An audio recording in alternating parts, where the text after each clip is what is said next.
طرح نہیں کہ مکتبہ اہل بیت نے صرف عقیدت میں اس روایت کو جمع کیا، ان روایت، چونکہ یہ وہ روایت ہے جنہیں سارے مسلمان تو کیا یہودیوں نے بھی اپنی آنکھوں سے دیکھا، جب دیکھا کہ ہرنی اپنے بچے کو لیے ہوئے دوڑی چلی آ رہی، سرور کائنات نے اصحاب سے فرمایا ذرا ہٹ جاؤ، اس ہرنی کو جگہ دو، سیدھی آئی، جانتے ہیں کیا کیا؟ سیدھی بارگاہ رسالت میں آئی، بچے کو آگے کر کے بخدا، یعنی روایت جو جس طرح سے روایت ہے اس میں ذرا سی بھی آپ کو رلانے کے لیے تبدیلی لعنت ہے، بخدا جو روایت کا جملہ یہ جیسے ہی آئی سرور کائنات کے پاؤں پر اس نے اپنا سر رکھا، ہرنی نے اپنا سر رکھا دیر تک، پیغمبر خدا نے اس کے یہاں پر ہاتھ رکھ کے فرمایا کوئی بات نہیں ہے، تو سب کھڑے ہوئے سن رہے ہیں۔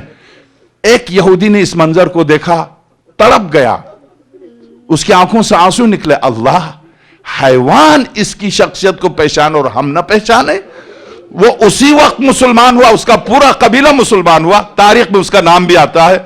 جب یہ اس ہرن نے سر اٹھایا تو دیکھا واقعاً انسان کی طرح اس کی آنکھوں میں آنسو تھے، اور اس سلسلے میں یہ تو روایت ہے، میں واللہ باللہ چشمدید واقعہ میں آپ کی خدمت میں عرض کروں، لاہور سے 1970 میں جب میں نجف میں طالب علم تھا، لاہور سے ایک مومن زلجنا کو لے کے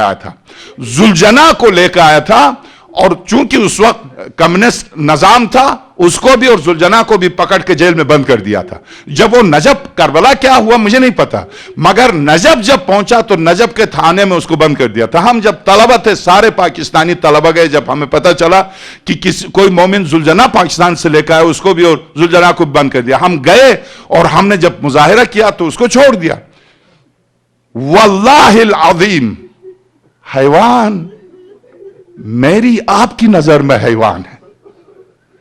جب اسے رہا کیا تو وہ سیدھا زلجنا کو لے کے مولا کائنات کی بارگاہ میں آیا۔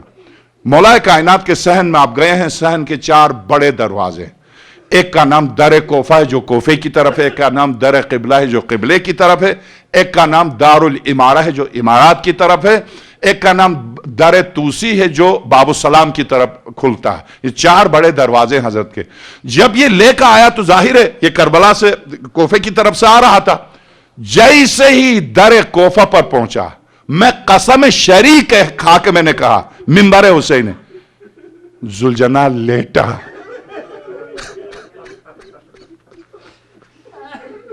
دروازے پر پہنچ کے زلجنا لیٹا، اس نے اپنے سر کو مولا کائنات کی چوکھٹ پر رکھا اور یہ زار و قطار سے رو رہا، یہ آنسو، اللہ اکبر،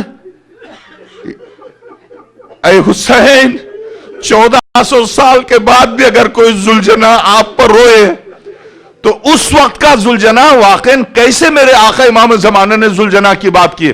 آخر سورہ والعادیات میں ایسے ہی تھوڑی خدا نے کسی گھوڑے کی قسم کھائی ہے، کوئی خاصیت ہے تو صحیح۔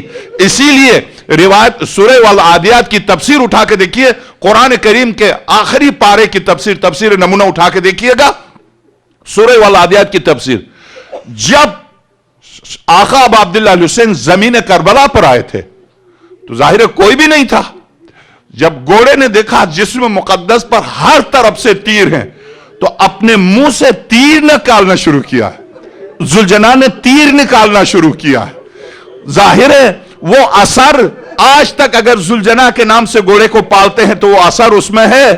تو اب حسین جیسے ہی ہرنی نے رونا شروع کیا تو سرور کائنات سے وہ یہودی آیا آگے، وہ اسلام لانے سے پہلے سرور کائنات کو بہرحال تمیز سے خطاب کرنے کے لیے عرب میں کنیت سے پکارتے ہیں، یا ابو القاسم، یہ حیوان یہ کیوں روتی ہے، یہ بچے کو کیسے لے کے آئی ہے، اور اس نے آپ کے قدموں پر سر کیوں رکھا؟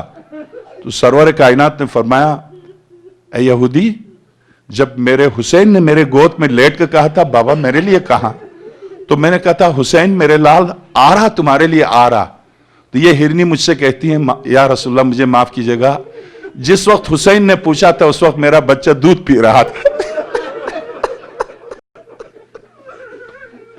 میرا بچہ دودھ پی رہا تھا، اس کی وجہ سے مجھے آنے میں دیر ہو گئی ہے، اور آقا حسین کو تکلیف ہوئی ہے، مجھے معاف کیجیے گا، میرے عزیز ایک حیوان کو یہ احساس ہو کہ حسین کی آنکھوں سے آنسو نکلنے سے پہلے پہنچ جاؤں، اپنے بچے کو لے کے بارگاہ حسینی میں آ جائے، بس اب جب ایسی ہی شب میں حضرت دیکھا کہ آقا ابا عبداللہ الحسین کے خیمے سے بچوں کے رونے کی صدائیں آ رہی ہے، جبکہ مدینے میں صرف آقا حسین نے صرف یہ پوچھا تھا، بابا میرے لیے کہاں، ابھی روئے نہیں تھے، اب خیمے سے آقا حسین کے بچوں کے رونے کی صدائیں آ رہی ہے۔ یہی اور کہتا ہے رات بھر میں تڑپتا رہا کہ میں نے یہ کیا کیا۔ ابھی فجر نہیں ہوئی تھی، گھوڑے کو پانی پلانے کے بہانے سے میں نکلا تو میرے بیٹے، ایک روایت کے مطابق بیٹا اور غلام کو بھی میں نے اپنے ساتھ لیا، چلو گھوڑے کو پانی پلاتے ہیں۔ جب میں پانی پلانے کے بہانے سے نکلا تو چونکہ میں رات بھر سویا نہیں تھا، ایک لمحے کے لیے میری آنکھ لگ گئی تھی۔ اس وقت جو میں نے منظر دیکھا تھا، آواز دی تھی کہ تو نے میرے احترام میں میرا نام تو نہیں لیا، مگر کیا میرے بچے کے ساتھ ظلم میں شریک ہوگا؟ چونکہ راستے میں شہزادی کا نام نہیں لیا تھا احترام میں، تو شہزادی کی آواز میں نے سنی، اب میں چلا ہوں۔ جب چلا تو یہ پہلوان و شجاع انسان خشک لکڑی کی طرح کانپتا ہوا جب یہ آ رہا تھا تو آقا امام حسین سلام اللہ علیہ نے بھیجا کس کو؟ باب الحوائج کو، کہ عباس مہمان آ رہا ہے، اس کو پورے احترام کے ساتھ لے کے آؤ۔ اب جب آقا راستے پر گئے تو یہ فوراً گھوڑے سے زمین پر اترا، اور زمین پر اتر کے باب الحوائج کے قدموں پر جب گرا تو آقا ابو الفضل عباس نے دونوں ہاتھوں سے، ابھی تو ہاتھ موجود ہیں، ہاتھوں سے اٹھایا اس کے سر کو کہ میرے آقا نے فرمایا تجھے احترام کے ساتھ لے چلوں، میرے ساتھ چل۔ تو ہور نے کہا اپنا امیر المومنین، اے امیر المومنین کے نور نظر عباس، شرمندہ ہوں میں زہرا سے، شرمندہ ہوں میں خاتم الانبیاء سے، شرمندہ ہوں میں بارگاہ الہی میں شرمندہ ہوں، مجھے اسی طرح سے جانے دے، شاید میری شرمندگی دور ہو جائے۔ ہاتھوں سے چل کے آیا، اور جب ہاتھوں سے چل کے آیا تو خیمہ گاہ کے دروازے پر آقا حسین تھے۔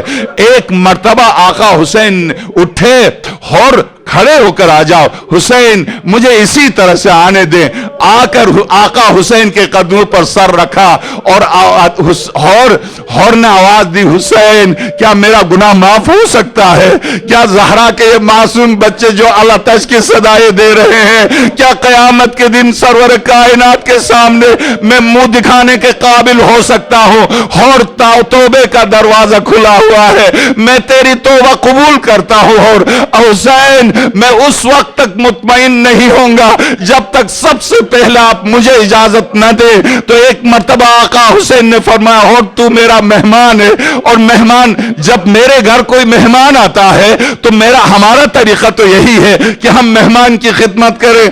اور زمین کے اوپر منہ کو رگڑا، کہا حسین مجھے مزید شرمندگی نہیں چاہیے، میں وہ مہمان ہوں جس نے ظلم کیا ہے، جس نے جرم کیا ہے، مجھے جانے کی اجازت دے۔ بس اب جب جانے کی اجازت دی تو اب میری گفتگو ختم ہو گئی، شہادت آپ سن چکے، صرف وہ واقعہ کہ جب صفوی خاندان نے جب روزے بنوائے تو اور بہرحال آقا حسین کا مہمان تھا، روزہ بنانے کے لیے شاہ عباس صفوی گیا تو اس نے اہل کربلا کی مخالفت کی کوئی پرواہ نہ کی، خود پڑھا لکھا تھا، اسے پتا تھا قرآن کریم نے شہید کے بارے میں فرمایا ہے، وَلَا تَحْسَبَنَّ الَّذِينَ قُتِلُوا فِي سَبِيلِ اللَّهِ أَمْوَاتًا، جو میری راہ میں قتل ہوتے ہیں مردہ نہ سمجھو۔ تو چونکہ روزے بنے ہیں 400 سال پہلے سن 1000 ہجری میں، اور ہور شہید ہوا ہے 1000 سال پہلے، تو ہور کی شہادت کے 1000 سال کے بعد ہور کی قبر بننے جا رہی ہے۔ شاہ عباس صفوی نے سوچا اگر ہور کی شہادت میرے آقا کی بارگاہ میں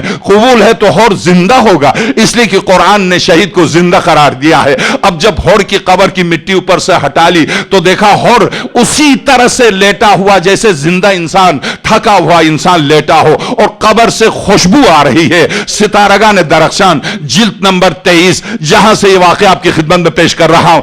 جب نیچے اترا شاہ عباس صفی تو دیکھا پوری قبر سے عطر، ایسی عطر کی خوشبو آ رہی ہے جو شاہی خاندان نے کبھی نہیں سونگا. تو جب اس نے یہ دیکھا کہ یہ عطر کی خوشبو کہاں سے آ رہی ہے، سونگتے سونگتے آگے چلا تو اس کا ہور کا سر رومال سے بندھا ہوا تھا. دیکھا یہ اس رومال سے خوشبو آ رہی ہے تو اس نے سوچا یہ رومال کھول کے لے لوں اور لے کر اپنے رومال سے ہور کے سر کو باندھتا ہوں. جب ہور کے سر کو کھولا تو خون تازہ نکلا. اب شاہ عباس صفی نے باندھا، بند نہیں ہوا. مٹی ڈالی، بند نہیں ہوا. کہا تھوڑی دیر نکل کے بند ہو جائے گا، مگر یہ رومال میں اپنا پاس رکھ لوں. نکلنا چاہ رہا تھا، ہور سے آواز آئی، اے شاہ عباس صفی تو میری قبر بھی نہ بنا، تو میری قبر بھی نہ بنا، وہ رومال واپس کر دے.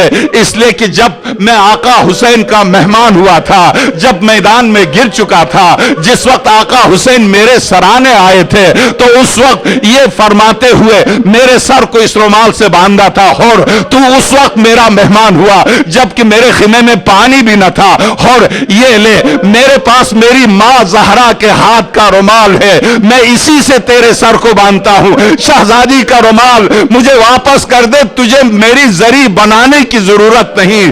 ماتم حسین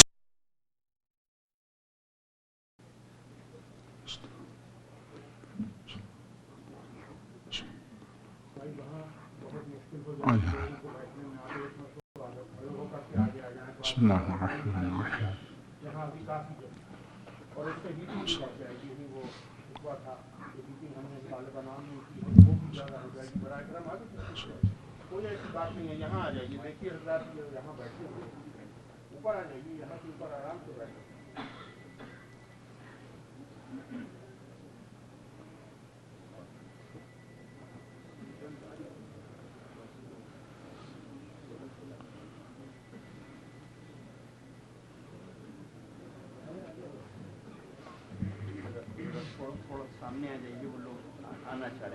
آنے جو بیٹھے ہیں وہ کیل لگا کے بیٹھے ہیں، ہلا نہیں ہے. جو سامنے بیٹھے ہیں مزید ممبر سے مل جائیں، ماشاءاللہ سے جگہ ہے. باہر -22 سے 25-30 تک ہے.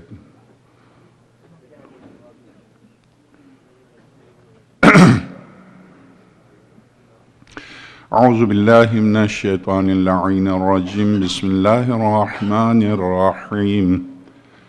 الحمد للہ الذی لا یبلغ مدحتہ القائلون ولا یحصی نعماہ العادون ولا یؤدی حقہ المجتہدون الذی لا یدرکہ بعد الہمم ولا ینالہ غوث الفتن الذي ليس لصفته حد محدود ولا نعت موجود ولا أجل ممدود ولا وقت معدود فطر الخلائق بقدرته ونشر الرياح برحمته ووتد بالصخور ميدان أرضه ثم الصلاة والسلام على أشرف الأولين والآخرين خاتم النبيين الذي لنا فتدلى فكان قاب قوسين وأدنى حبيبنا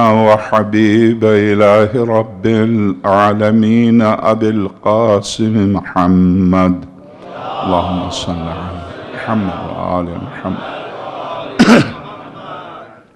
وعلى آله الأطيبين الأطهرين الغر الميامين المحجلين الذين أذهب الله عنهم الرجس وطهرهم تطهيرا. اللهم صل على محمد وآل محمد. واللعنة الدائمة على أعدائهم أجمعين من أول يوم ظلمهم إلى لقاء يوم الدين. وبعد فقد قال الحكيم في محكم كتابه العظيم ومبرم خطابه الكريم قوله الحق وهو أصدق القائلين. بسم الله الرحمن الرحيم. فمن حاجك من بعد ما جاءك من العلم فقل تعالوا ندعو أبناءنا وأبناءكم ونساءنا ونساءكم وأنفسنا وأنفسكم ثم نبتهل فنجعل لعنة الله على الكاذبين. صلوات.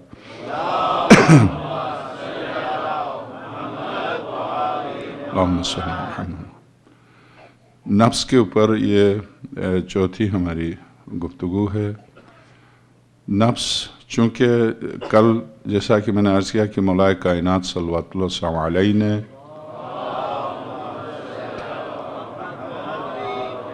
حضرت کمیل ابن زیاد جو 4 اصحاب مولا کائنات کے ایسے ہیں جنہیں رازدار امیر المومنین کہا جاتا ہے، ان میں سے ایک کمیل ابن زیاد ہیں. کمیل ابن زیاد جن کی طرف دعائے کمیل جو مشہور ہے، انہوں نے سوال کیا یا امیر المومنین عرفنی نفسی. کاش یہ سوال کرتے عرفنی نفسک، یا علی اب اپنا نفس مجھے بتائیں، تو ہم کسی اور منزل کی طرف بڑھتے. انہوں نے اپنے نفس کے بارے میں سوال کیا. عرفنی نفسی، میرے نفس کے بارے میں آپ بتائیے کہ یہ نفس کیا ہے. خود مولا کائنات نے نفس نبوت و امامت کے بارے میں گفتگو کی ہے، وہ انشاءاللہ قسطوں پر گفتگو آئے گی آپ کی خدمت میں. میرے نفس کے بارے میں بتایا یہ میرا نفس کیا ہے. قرآن کریم نے جس طرح سے اعمال کا انحصار، نجات کا انحصار تقویٰ کو قرار دیا ہے، جیسے قرآن کا دقت سے مطالعہ کرتے تھے مولا کائنات کے اصحاب، جہاں انہیں پریشانی پیش آتی تھی کہ اس منزل پر ان آیات، یہ جو آیات الہی ہیں یہ آئینے کی حیثیت رکھتے ہیں. جب میں اپنی صورت کو دیکھتا ہوں تو مجھے اپنی کمزوری اور طاقت اور اپنا سارا احساس ہوتا ہے آئینے میں. اسی لیے آئینے کے بغیر آئین ممکن ہے کہ انسان سرما غلط لگائے، مثلا پاؤڈر جو لگاتا ہے، پالش کرتا ہے مثلا، خاص طور سے بہرحال، تو آئینہ انسان کو خود اس کا چہرہ دکھا لیتا ہے. آیات الہی بھی اسی طرح سے. آیات الہی کی تلاوت کے وقت اگر توجہ دے، غور سے تلاوت کرے تو وہ آئینہ ہے. قرآن ایک نورانی آئینہ ہے جس میں انسان کو خود اس کا چہرہ نظر آتا ہے. تو امیر المومنین صلوات اللہ علیہ کا صاحب جیسے حمام ہے. حمام نے جب اس نے یہ دیکھا کہ جب بھی میں قرآن کریم کی تلاوت کرتا ہوں تو قرآن صرف ایک بات کو معیار نجات قرار دے رہا، وہ ہے تقویٰ. اس میں نہ کوئی رشتہ ہے، نہ کوئی خانوادہ ہے، نہ خاندان ہے، نہ قبیلہ ہے، نہ دولت، صرف تقویٰ، صرف تقویٰ. انما یتقبل اللہ من المتقین اعمال. بات ختم ہو گئی. صرف خدا صرف اور صرف متقین کے اعمال کو قبول کرتا ہے. تو یعنی نجات کا ذریعہ صرف تقویٰ. الف لام میم ذالک الکتاب لا ریب فیہ ھدی للمتقین. سورہ تکویر ازلفت الجنۃ للمتقین. ان اللہ مع الذین اتقوا والذین هم محسنون. خدا صرف صاحبان تقویٰ کے ساتھ ہے. عمل صرف متقی کا قابل قبول ہے. قرآن صرف متقی کا، علی متقی کا، پیغمبر متقی کا. اب یہ گھبرا گئے کہ میں کہاں ہوں، کیا میں تقویٰ کی جو سیڑھیاں ہیں ان میں کسی سیڑھی پر میں ہوں یا نہیں. تو انہوں نے سوال کیا امیر المومنین صف لی المتقین، مجھے متقین بتا دیجئے. مولا یہ آپ سن چکے ہیں، مولا کائنات نے متقین کے جو اوصاف بیان کیے تو آپ نے دیکھا اس شخص کی، اس کے اندر جو تقویٰ بالقوہ جو تقویٰ ہے وہ اگر بالفعل اختیار کرے تو اس کی روح پرواز کر جائے گی. بالقوہ یہ شخص متقی ہے، پرہیزگار ہے، اور بالفعل بھی کسی حد تک تقویٰ ہے، ظاہر ہے امیر المومنین کا شاگرد ہے. مگر اگر بالقوہ جو تقویٰ کی طاقت ہے وہ اگر کھل جائے تو وہ تقویٰ کی طاقت اس کو بلندی کی طرف لے کے جائے گی تو یہ پلٹ کے نہیں گا. اور ایسا ہی ہوا. حضرت نے اس کے معیار کو دیکھ کے فرمایا یا حمام اتق اللہ واحسن فإن اللہ مع الذین اتقوا والذین هم محسنون. اسی پر اکتفا کیا. مگر فلم یکتفی الحمام، حمام نے اس جملے پر اکتفا نہیں کیا. فعظم علیہ، قسم دی امیر المومنین کو، قسم دی یا امیر المومنین آپ کو اللہ جل جلالہ کی قسم ہے، مجھے متقین بتا دیں، مجھے نیند نہیں آتی ہے، میں کہاں ہوں؟ چونکہ قرآن کریم صرف اور صرف متقی کو سند نجات دے رہا ہے، میں ہوں کہاں؟ تو اس لیے آپ مجھے متقین بتا دیں۔ اب جب حضرت نے اس نے قسم دی، حضرت نے فرمایا اگر تو قسم نہ دیتا تو میں شروع نہ کرتا، مگر تو نے قسم دی، اب میں شروع کروں۔ جب حضرت نے خطبہ شروع کیا تو ابھی حضرت چند جملے حضرت نے صرف زبان، متقی کی زبان، متقی کا لباس، متقی کا کان، متقی کی آنکھ، صرف متقی کی آنکھ تک پہنچ گئے تھے۔ فصاح صیحۃ، زور سے چیخا۔ حمام جو سامنے بیٹھا ہوا سن رہا تھا، جب حضرت نے دیکھا تو گر چکا تھا، روح پرواز کر چکی تھی، چونکہ متقی کی روح جہاں تھی، جب امام المتقین اس کو بلند کر کے وہاں تک لے گئے تو واپس آنے سے انکار کر دی۔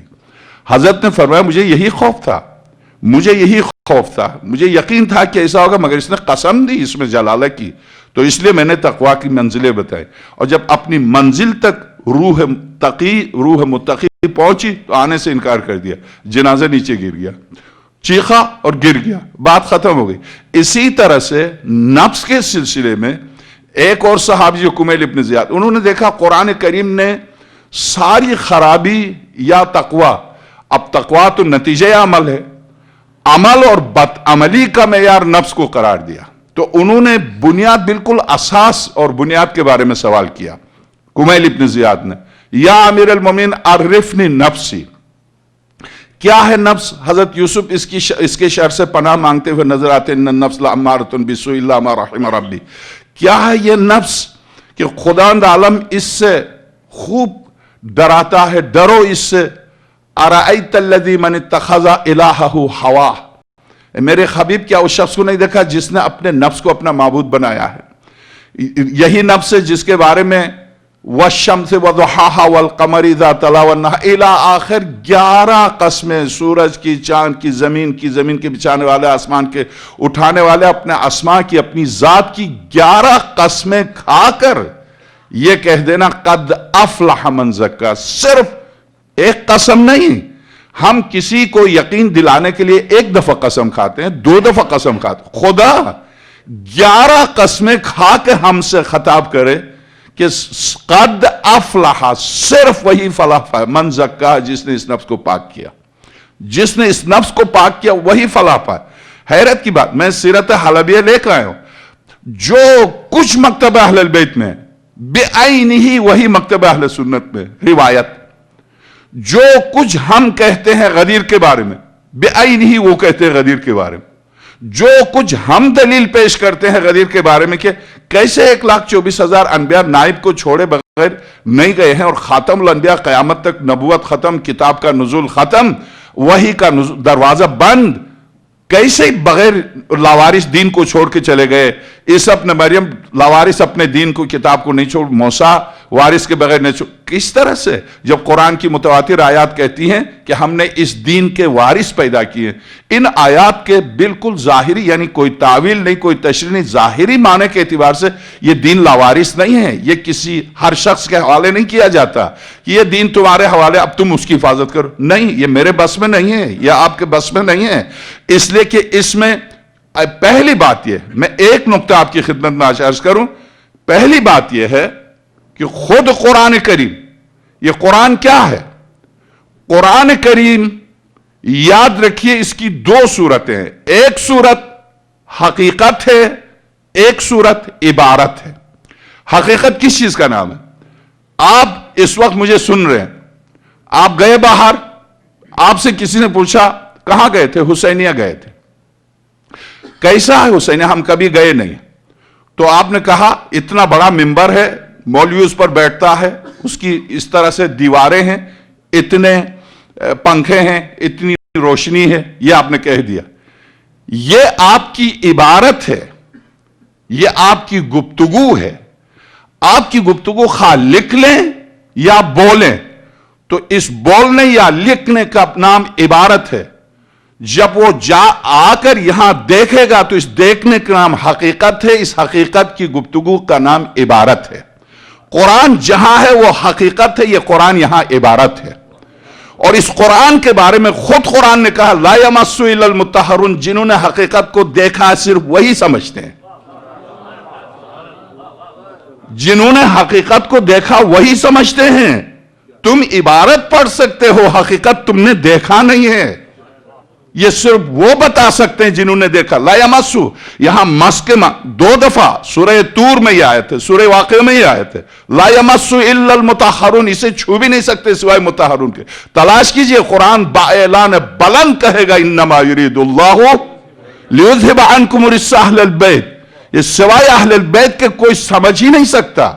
اس لیے سمجھ، 2 رکعت نماز آپ قرآن سے ثابت نہیں کر سکتے، 2 رکعت نماز، واللہ 2 رکعت نماز قرآن سے ثابت نہیں کر سکتے کہ قرآن نے یہ کہا ہو پہلے وضو کرو، پھر آئیے، پھر آذان دیجئے، پھر اقامہ کہیے، پھر تکبیرۃ الاحرام کہیے، پھر سورہ ہم پڑھیے، پھر اس کے بعد کوئی سورہ پڑھیے، پھر رکوع میں جائیے، پھر رکوع سے اٹھ کے قیام کیجئے، پھر اس کے بعد سجدے میں جائیے، 2 سجدے بجا لیں۔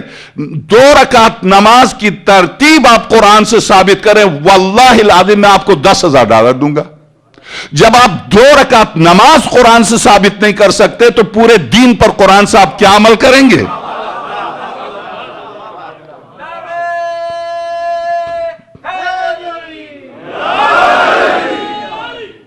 تو یہ قرآن ان حقائق کی عبارت کا نام ہے جو حقائق لوح محفوظ پر ہے۔ تو جو لوح محفوظ سے آئے ہیں وہ دیکھ کے آئے ہیں، یہ عبارت ہے۔ اس لیے دیکھنے والوں کی طرف رجوع کرنے کا حکم دیا قرآن کریم نے۔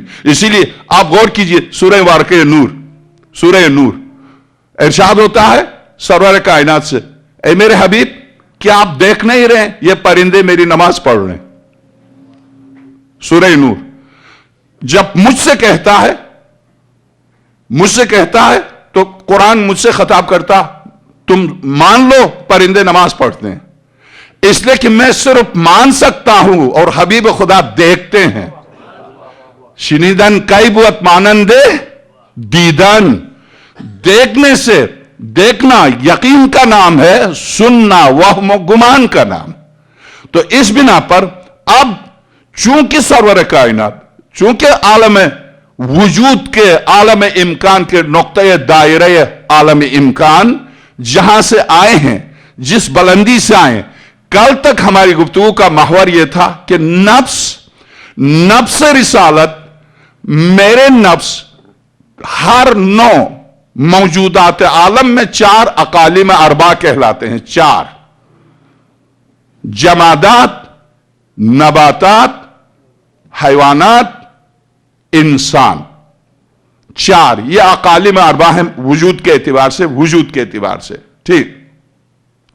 جمادات پر فوقیت ہے نباتات کو، سارے جمادات اپنی ساری صلاحیت پیش کرتے ہیں نباتات کے لیے، زمین اپنی صلاحیت پیش کرتی ہے درختوں کے لیے، سارے نباتات اپنی سارا وجود قربان کر دیتے ہیں حیوانات کے لیے، حیوانات اپنا وجود قربان کر دیتے ہیں انسان کے لیے۔ یہ ہے قرآن سورہ بقرہ، خلق لکم ما فی الارض جمیعا، نباتات سے، جمادات سے، حیوانات تک سب کو اے انسان میں نے تیرے لیے خلق کیا، ٹھیک۔ اب جس طرح سے عالم وجود میں نباتات سے افضل جو حیوانات ہیں، کس بنا پر؟ وجود کے اعتبار سے، نفس حیوانی کی بنیاد پر۔ اگر ان درختوں میں سانس لینے اور بڑھنے کی صلاحیت نہ ہو تو ان میں مٹی میں اور درخت، اس میں پتھر میں کیا فرق ہے؟ وہ جذب کرتا ہے، غذا لیتا ہے، سانس لیتا ہے، سانس چھوڑ دیتا ہے درخت، ٹھیک۔ تو نفس، جس کا نام نفس نباتیہ ہے، جو غذا حاصل کرنا، جسم کو بڑھانا، یہ جمادات میں نہیں ہے۔ تو اس نفس نباتیہ کی بنیاد پر نباتات کو جمادات پر فوقیت ہے۔ اسی طرح سے نفس حسیہ حیوانی، اور حیوان گرمی کا بھی احساس کرتا ہے، سردی کا بھی احساس کرتا ہے، چونکہ اس میں احساس کا نفس ہے، اس بنا پر سارے نباتات اپنی جان قربان کر دیتے ہیں نفس حیوانی کے لیے۔ نفس حیوانی اپنے سارے نفس اور اپنے وجود کو قربان کر دیتا ہے نفس انسانی کے لیے. تو پتہ چلا ان موجودات میں ایک دوسرے پر فوقیت کا معیار جسم نہیں ہے. انسان سے نفس نکل جائے تو سپرد خاک کیے جائے گا، مٹی تھا مٹی ہو گیا. نفس معیار ہے، جسم معیار نہیں ہے. تو اب آئیے، کیا انسان جیسے حیوانات میں نفس حسیہ حیوانی ہے، اسی طرح سے انسان میں نفس حسیہ حیوانی ہے. بس انسان میں ایک نفس اور ہے، نفس ناطقہ، یعنی بالارادہ بولنا. انسان اپنے ارادے سے بولتا ہے، یہ حیوان میں نہیں بولتا ہے، ارادہ نہیں ہوتا اس کا. آپ سکھائیے، آپ کمپیوٹر پر لے کے آئیے، آپ اس کو زبان سے الفاظ نکلوائیے، اس کا کوئی ارادہ نہیں ہوتا. انسان کی تعریف ہے کہ الانسان حیوان ناطق بارادتہ، انسان وہ حیوان ہے جو اپنے ارادے سے بولتا ہے حیوان. مگر فرق یہ ہے دوسرے حیوانات اور انسان میں کہ وہ اپنے ارادے سے بولتا ہے. تو کیا اس انسان کے اندر، انسان ہی میں کوئی ایسا انسان ہے جو شکل و صورت میں انسانی خواص، جیسے حیوانی خواص ہم رکھتے ہیں مگر ہم انسان ہیں، اسی طرح سے انسانی شکل و صورت میں ہوتے ہوئے ایک انسان ایسا ہے جو انسانیت سے بلند ہو، اس میں کوئی اور نفس ہو؟ تو اب امیر المومنین کمیلی ابن زیاد کو سمجھا رہے ہیں، جی ہاں، ایک اور نفس ہے جس کا تعلق بلند ترین نو سے. وہ وہی نفس ہے جو انوار الہی سے آیا ہے، جس کا تعلق انوار الہی سے ہے. یہ نفس ناطقہ انسانی سے نہیں ہے، وہ بلند ترین نفس ہے. وہ نفس اب آئیے معراج کے واقعے میں یہ نفس کھل کے سامنے آ جائے گا. معراج کے واقعے میں آپ تاریخ طبری اٹھا کے دیکھیے، آپ صحیح مسلم اٹھا کے دیکھیے، مسند احمد بن حنبل میں لے کے آیا ہوں، ابھی میں کھول کے ایک ایک روایت میں آپ کی خدمت میں پیش کروں گا. آپ کسی بھی کتاب کو، سنی شیعہ معراج کے واقعے کو، کسی بھی کتاب کو دیکھیے، سرور کائنات گئے آئے. ابن حجر مکی نے صواعق محرقہ میں حدیث کسا کی سند کو نقل کیا. حدیث کسا کی آئے مبارکہ تطہیر کو اہل البیت کی فضیلت میں سر فہرست آیات قرآنی دیا ہے. آئے مباہلہ ہے، آئے تطہیر ہے، آئے ذی القربہ ہے، آئے مودت ہے، سورہ کوثر ہے. سب سے پہلے اہل البیت کی فضیلت میں صواعق محرقہ میں آئے تطہیر کو رکھا. آئے تطہیر میں ایک سوال جو جبریل امین، جس کا ہم حدیث کسا میں دہراتے ہیں، جب پروردگار عالم نے ارشاد فرمایا انما خلقت السماء مبنیۃ ولا ارضا مطحیہ ولا قمرا منیر ولا شمسا مضیء ولا بحرا یجری ولا فلکا تسری الا لمحبت هؤلاء الخمسة الذين هم تحت الكساء. تو جبریل امین نے کہا ومن ہم، پروردگار کون ہے؟ سوال یہ ہے کہ جبریل، یہ روایت ابن حجر مکی مانتا ہے، یہ روایت احمد ابن حنبل مانتا ہے، یہ روایت مؤرخ طبری مانتا ہے، یہ روایت مسلم ابن حجاج نشاپوری صحیح مسلم کا مصنف مانتا ہے، یہ روایت حاکم نشاپوری صاحب مستدرک علی الصحیحین وہ مانتا ہے. اس روایت کو قدیم سے لے کے جدید تک سارے اہل سنت کے جلیل قدر علماء مانتے، سوائے ابن تیمیہ کے. جو نہیں مانتا وہ بھی بتا دوں، سوائے ابن تیمیہ کے اور ابن تیمیہ کی تقلید کرنے والے جیسے محمد ابن عبد الوہاب ہے، اسی طرح سے محمد ابن عبد الوہاب کی روش پر چلنے والے تازہ کچھ وہابی علماء جو نہیں مانتے. مگر قدیم اور جدید سارے مفسرین اس روایت کو مانتے ہیں کہ جبریل امین نے سوال کیا ومن ہم، پروردگار کون ہے جن کی خاطر تو نے ملک سے فلک تک، ملک سے ملکوت تک، عرش سے فرش تک جن کی خاطر خلق کیا ہے، کون ہے؟ تو کیا جبریل امین پہلی بار، کیا آیے تطہیر سورہ احزاب کی آیت نہیں ہے؟ کیا سورہ احزاب کوئی پہلی سورہ ہے؟ کیا جبریل امین اس سے پہلے اس دروازے پر آیا نہیں تھا؟ کیا جبریل امین نے سرور، چلیے شہزادی کو، امیر المومنین کو، امام حسن مجتبیٰ کو ایک طرف رکھ دیں، کیا خاتم الانبیاء سے واقف نہیں تھا؟ کیا خاتم الانبیاء سے نا انجان تھا، نہیں جانتا تھا؟ کیا سورہ احزاب جنگ احزاب کے بعد نازل نہیں ہوئی ہے؟ کیا اس سورہ مبارکہ کے نزول سے پہلے 13 سال تک تقریباً 100 کے قریب صورتیں مکے میں لے کے نہیں نازل ہوا؟ اور 100 کے مکہ اور مدینہ کے درمیان 100 کے قریب صورتیں، اب تو 114 صورتیں پائے تکمیل کو قرآن پہنچ رہا، اور سورہ احزاب جنگ احزاب کے بعد نازل ہوئی، اسی لیے جنگ احزاب میں بھاگنے والوں پر تفصیل سے گفتگو ہوا. تو ایسی صورت میں سورہ احزاب کوئی پہلی صورت تو نہیں ہے. جبریل امین نے کیوں پوچھا پروردگار عالم سے ومن ہم، کون ہیں؟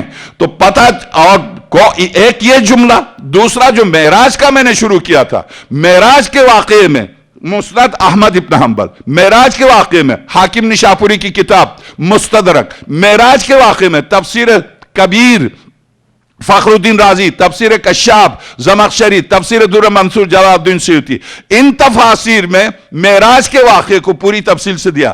جب ایک منزل ایسی آئی جہاں جبریل امین جو کہ نور سے خلق ہے، اس میں کسی کو اختلاف نہیں کہ فرشتے نور سے خلق ہیں، جو کہ خالص نور سے خلق ہے، جبریل رکا.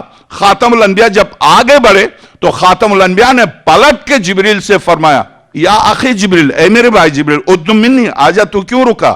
تو اس جملے کو سب نے نقل کیا، یا اے حبیب خدا، لو دناؤت انملتن، جس جگہ میں پہنچا ہوں یہاں سے ایک انگلی کے برابر آگے بڑھ جاؤں گا تو لأحترق، میں جل جاؤں گا.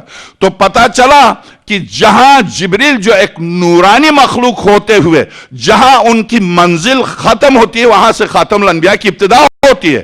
اگر خاتم الانبیاء کا نفس، مجھے تو چھوڑیے، آپ کو چھوڑیے، عام انسانوں کو چھوڑیے، اگر عالم ملکوت سے بھی، ملائکہ سے بھی مشابہ ہوتا تو جبریل سے آگے خاتم الانبیاء نہیں بڑھ سکتے تھے، نہیں بڑھ سکتے تھے. خاتم الانبیاء کا آگے بڑھنا، جبریل کا وہیں رک جانا، پتا چلا کہ نفس نبوت اس نور سے بھی مشابہ نہیں ہے جس نور سے ملائکہ خالق ہیں، اس نور سے بھی مشابہ نہیں. جب نفس نبوت محمدی ملائکہ کے نور سے بھی مشابہ نہیں ہے تو اب خدا جس ہستی کو نفس خاتم الانبیاء قرار دے وہ اس وقت تک اس کا نفس قرار نہیں دے سکتا جب تک یہ دونوں نور ایک نہ ہو، نہیں دے سکتا.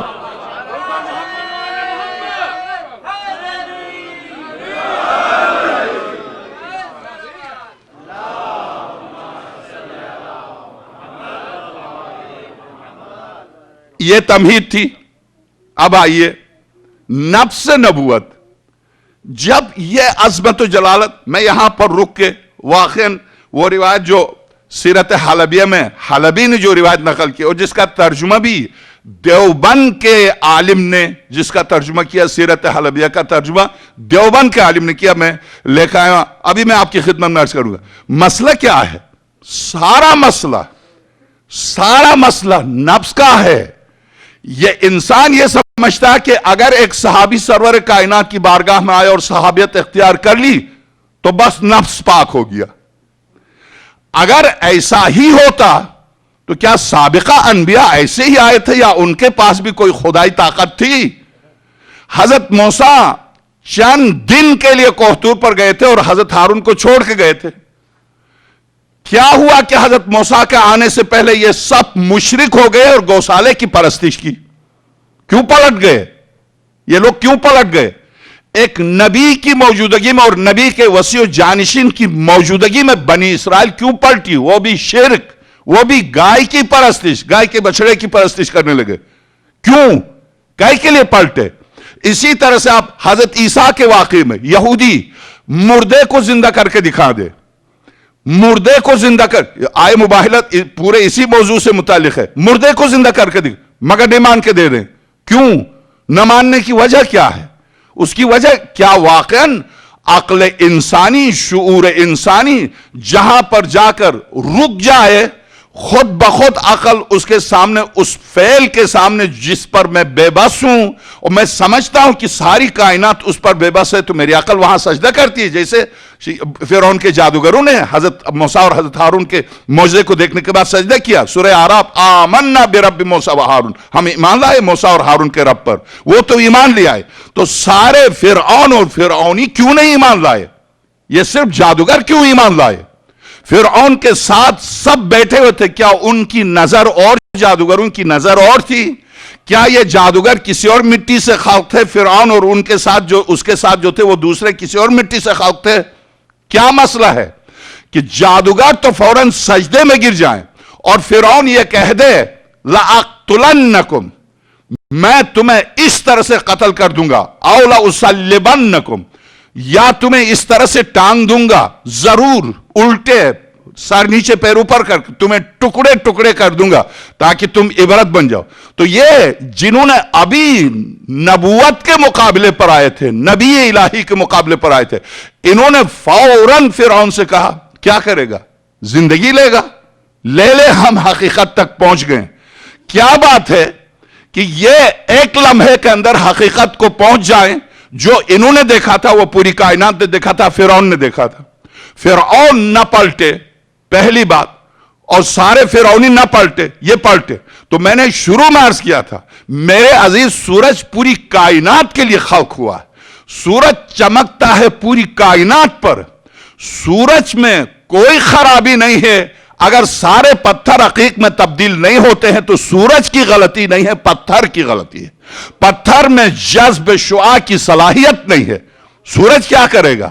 درست. دوسری مثال، قرآن کریم نے ارشاد فرمایا ہم نے آسمان سے بارش نازل کیا اور یہ بارش جلے ہوئے صحراؤں کو سرسبزے میں تبدیل کرتی ہے. ہم نے بارش کے ذریعے مردہ زمین کو زندگی دی. قرآن کریم میں اس موضوع پر 11 آیتیں ہیں. ہم نے بارش کے ذریعے مردہ زمین کو زندہ کیا. ٹھیک، آپ چونکہ قرآن نے کہہ دیا تو اب آپ کہیے، کیا کائنات میں، صحراؤں میں، باغوں میں جو گھاس پانی نہ ملنے کی وجہ سے جو درخت خشک ہو گئے ہیں، آپ جا کے دیکھیں، قرآن نے کہہ دیا ہم نے مردہ زمین کو بارش کے ذریعے زندہ کیا. تو کیا اس آیت کے معنی یہ ہیں کہ فردن فردن ہر درخت اور ہر کانٹے کو زندہ کیا، یا یہ ایک عمومی حکم ہے، صرف ایک اصول بتا رہا ہے قرآن؟ ضروری نہیں ہے کہ اس میں ہر درخت زندہ ہو. بہت سے درخت ہوں گے جن کی جڑیں خشک ہونے کی وجہ سے ان میں پانی جذب کرنے کی صلاحیت نہیں، پوری زمین زندہ ہو چکی ہے. کچھ درخت ایسے ہیں جو خشک رہ گئے. تو ان درختوں کا خشک رہ جانا، بارش کے برسنے کے باوجود، سارے صحرا کا گلزار بننے کے باوجود کچھ درختوں کا خشک ہی رہ جانا، تو میں آپ سے سوال کرتا ہوں بارش کی غلطی تھی یا ان درختوں کی؟ درختوں میں جذب کی صلاحیت نہیں تھی، پانی میں غلطی نہیں تھی. تو سورہ مبارکہ واقعے میں پانی سے تشبیہ دی ہے نور نبوت و امامت کو. تو پانی اوپر سے جب نازل ہوتا ہے تو یاد رکھو، اگر پانی کے اندر ہوتے ہوئے بھی وہ اگر سرسبز نہیں ہوتے ہیں تو ان کی جڑیں سڑ گئی ہیں. میں